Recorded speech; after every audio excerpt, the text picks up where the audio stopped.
take me through what's the most common way, I guess, an ACL gets injured? It's obviously, I imagine, lack of strength, but just kind of walk me through the most common ways you kind of see ACL injuries occur.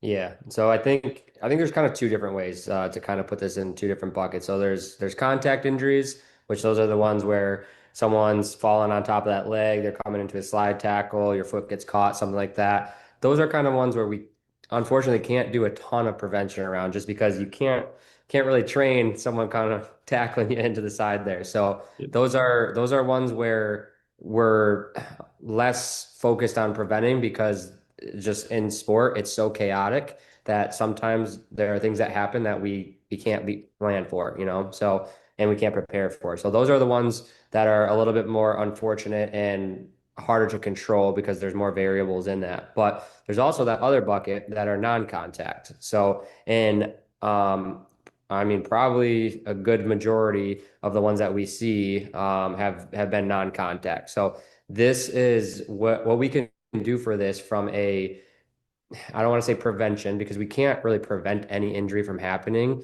but we can reduce the risk of injury. And the main reason or the main thing we can do to help with that is strength train.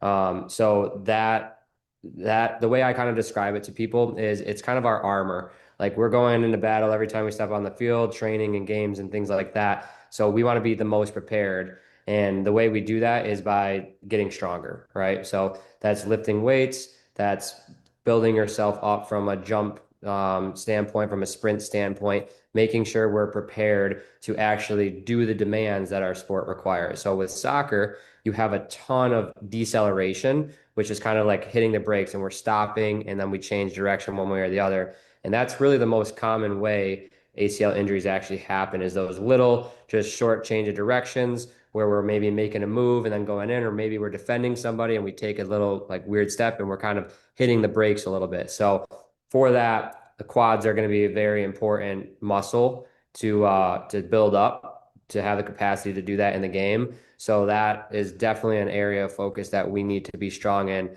for soccer players. And obviously everything else matters too, so don't ignore that, but the quads are definitely a very important factor. And then as far as like what we can do from like a team standpoint and warm-up standpoint, there's actually a lot of research that shows it's called the FIFA 11 plus.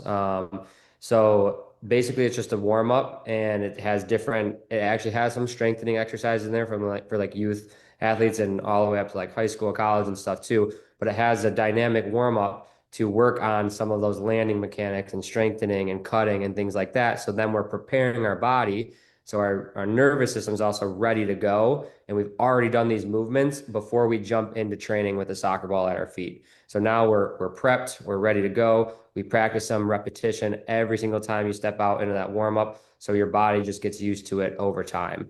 And I think that's something that we know works. It's been researched a ton, but we just haven't done a great job, I think, of the implementation process of it. And I think that falls on honestly everybody from coaches, parents, players, practitioners, like everything. And I think if we can kind of wrangle that in, I think that would help a lot with ACL injuries and the reduction of them.